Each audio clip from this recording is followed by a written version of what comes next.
Hello frustrated motorists, my name is Gavin, and I'm going to be looking at a problem today I've had for quite a while on this car.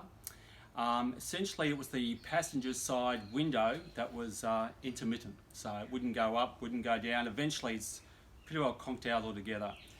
So this is my 2006 Mazda mx5. It's an NC model. In overseas models they're called Miatas. Also has a power retractable hardtop, which makes a difference to the problem that I have, because without the windows working, the power top doesn't work.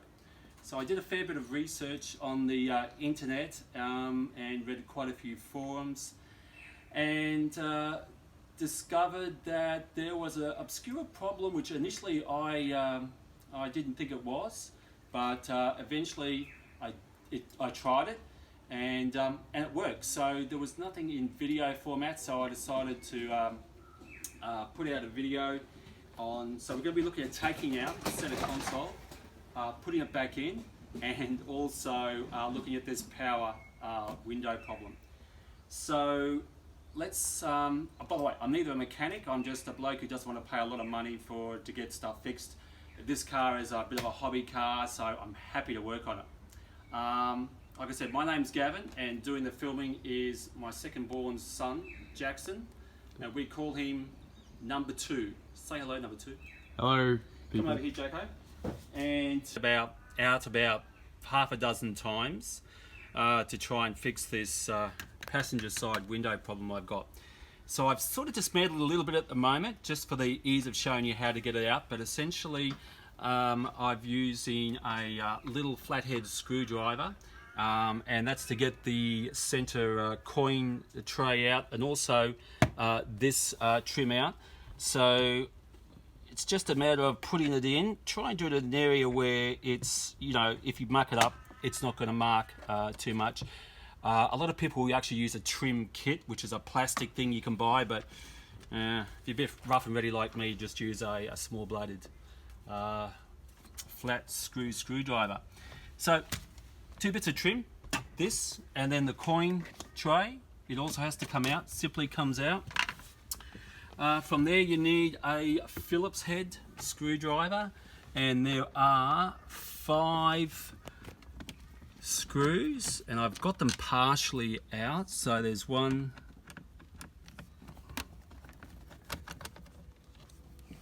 2, of course remembering to put them somewhere really safe.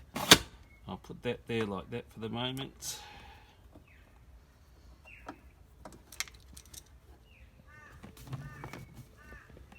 Number 3.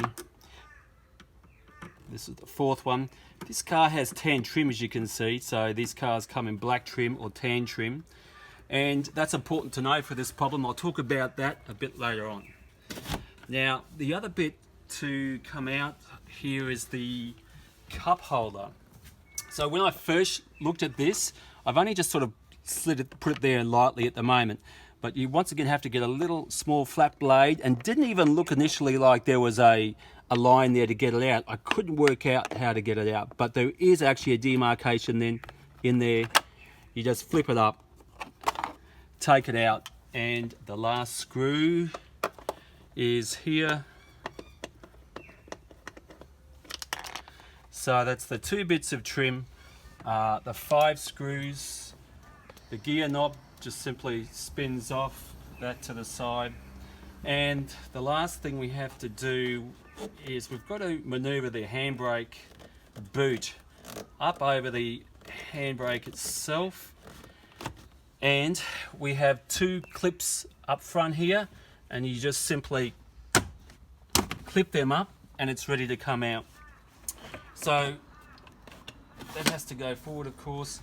The hardest bit now is to get it off from here. So the handbrake is up as tight as you can. Maneuver this forward to about here. Helps if you go off to the side. Now stop it here, because what we have now is a very short electrical clip that fits underneath here. So I've got it undone at the moment, but you probably wouldn't get it past any more than that. So to get that off, and I'll show you in a sec how to do that with this particular part out of the center console, is you have to get out, you have to use a long nose flathead screwdriver, and even this is probably too much space, and there is a clip, and you use a light. I've used my iPhone torch, and you come underneath here with the torch and you unclip it from this side. But I'll show you how to do that shortly. But that is not that has been done at this stage. So simply just carefully maneuver, watching the seats. You've got to move it forward over the handbrake, and it comes out as such. So here is the connection clip that goes underneath the windows, and the idea now is to get this out. I better put my 4As on for this.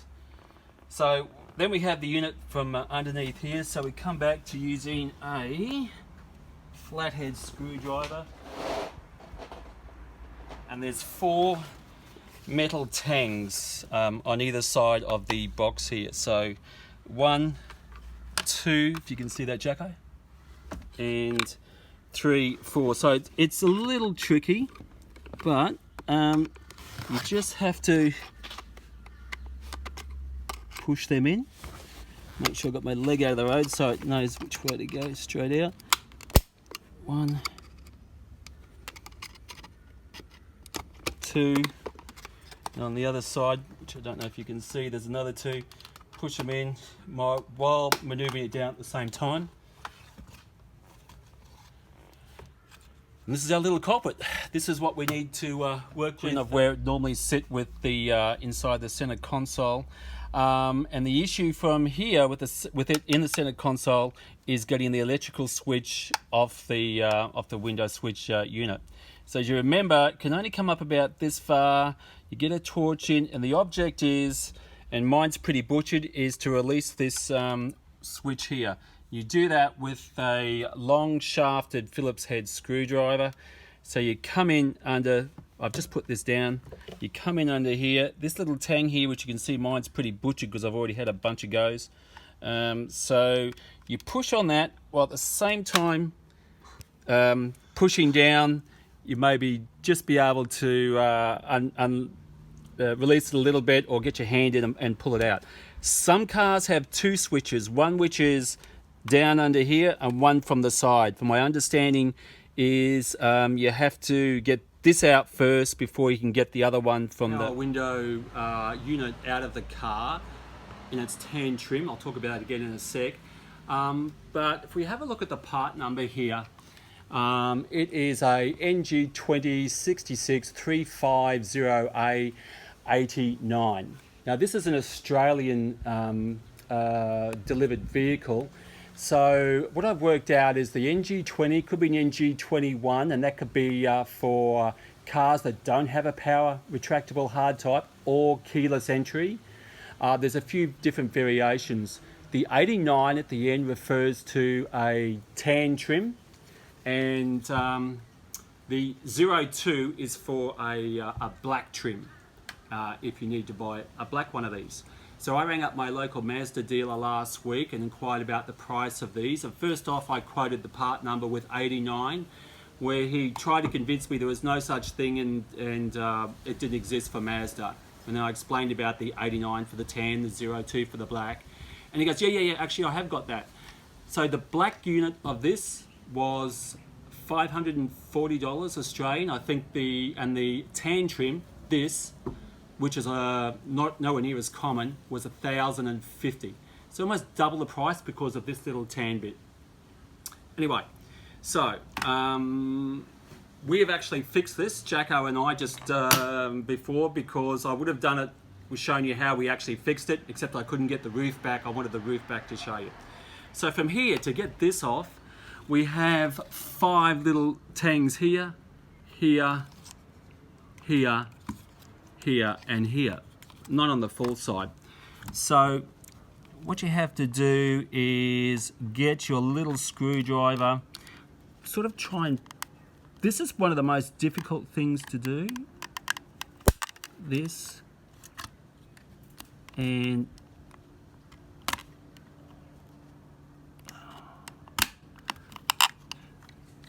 where's the big one here? So I've already done this plenty of times, so look, I've even just broken it there, which is not great, but anyway. So that, and this one, they keep slipping back in, so you just got to work it, and I can tell one other's just slipped back in. That. Damn. It's pretty frustrating.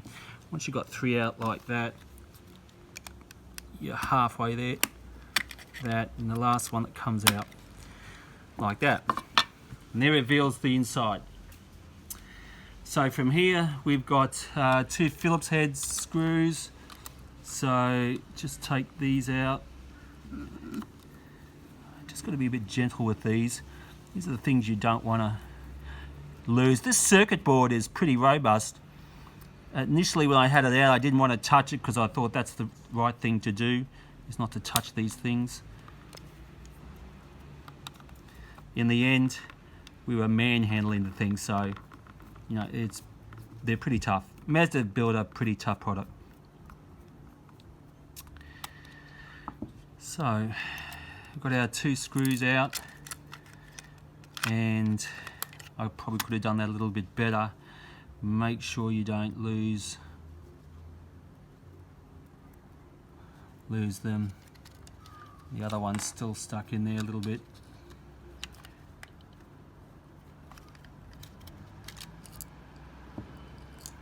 Okay, so on the other side here we have our window switches.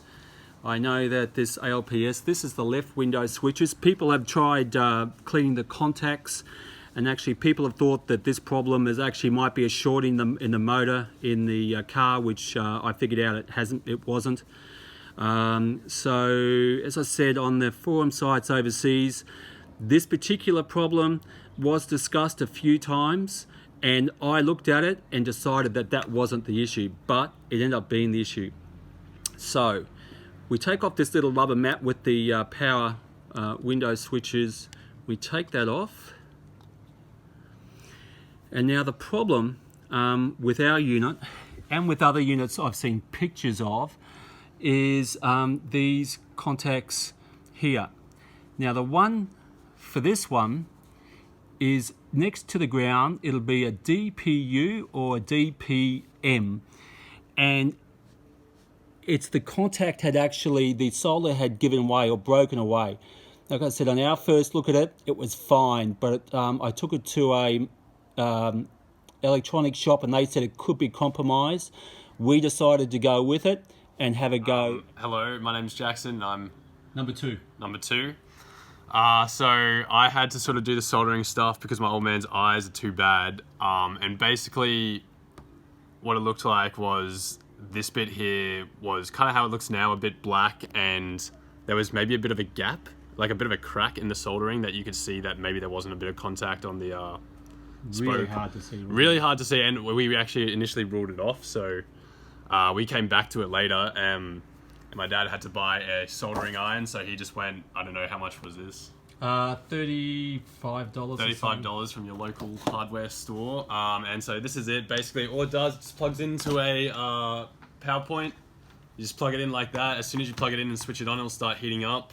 This one has like a little button there to heat up faster, but we didn't really use that at all. We just waited about 5 minutes and it heated up.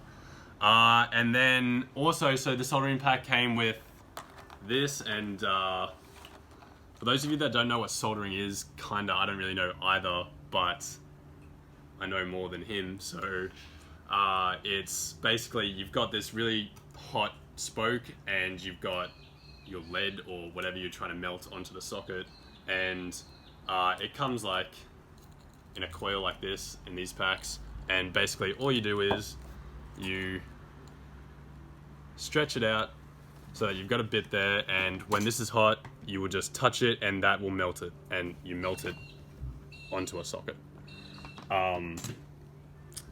Now, we didn't use this one because I'm not sure why. The guy told... Yeah, I took the circuit board in and he looked at it and said, no, because that came with the pack, he said, you need this other one. So as you can see here, this is 99% tin and 0.7% copper. So the one that we got was 60% tin and 40% lead. Okay, yeah. Okay. And so once you've got the right equipment, you've got your soldering iron, you've got your right solder wire, you can get to it. We also got this thing here, and this is a solder cleaner. So the way it works is you push this down when the soldering, so if you wanted to clear it, which is what we wanted to do, we wanted to get rid of that and then resolder it. We heated it up, and then you put this over and you click the button, sucks it up. But we actually found that was just extremely hard to do. We weren't very good at it, and in the end didn't need to do it, so we didn't do it. All we did, because we tried it a few times, it wouldn't suck up. Either we were too inexperienced or it just wouldn't work. So all we did then was we got this, and you should always have your solder on a rack in case it burns everything, on a little stand. But what we did here was we just grabbed this, we stretched it out, and all I did was I soldered on top of it. So I melted it, touched it, and it sort of melts on top of the little spoke. And because the spoke is sticking out, it'll just naturally drop on and form a bit of a pyramid around it. And that's all we did. Once we did that, we chucked it back in and tested it, and it worked. Let's give that another go. Let's do it. Fixed our little solder there, and it's the only one. It's now to put the unit back together. So first off is to put the contact switch back on. Sort of pretty easy because you've got 3 lugs here, 1, 2, and then 1 up. So it can only go one way into these holes. So they just sort of clip in as such. Now to put it back into this unit, so I know that this unit is, that's the left-hand switch on this side, and the ALPS actually goes on that left-hand switch side, which is what I've worked out. So it just slips in like so. Go back to our little 2 screws. I'm trying to do this carefully, but also trying to do this in a hurry. So now we've had a crack at doing our soldering. We've put the unit back together. Let's hope it works. Well, we know it does because we've already done it, right? So simply put the electrical connector back. And obviously do this before we put the whole center console back. Key in, neutral, brakes on, turn the car on. The driver's side window always worked, so it's still going. Now the left-hand side window, ready, drum roll. Look at that, beautiful. And we've already tested it, but we know the retractable hardtop works as well, which is also a function of the windows working. Let's put the center console back. So first thing is to put our tan electrical, our window switch back in with those 4 metal tangs. It just goes in, clips in. Now the hardest thing here is twofold, is getting this back over the handbrake over the boot. And you find it easier for me anyway, without doing too much damage or scratching, is to do it off to the side. And I just get the boot over as such. Now the other thing to do then is to get your electrical switch and reconnect it. A bit like I'm doing it, it's hard to see, and I'm doing it mostly by feel, and bang, it's in. So carefully maneuvering as much as you can. Center console back in, over the boot, the gear knob through the gear knob boot. Down it goes. Those 2 clips I'm going to put the five screws back in. I'm going to put the three covers back on. Then I'm going to put the gear knob back on, and it all should be good. So I won't do that just to save time. Car's on. Let's make sure that that window still works. Driver's side, left side's window, and I reckon I've saved myself $1,500. Happy days.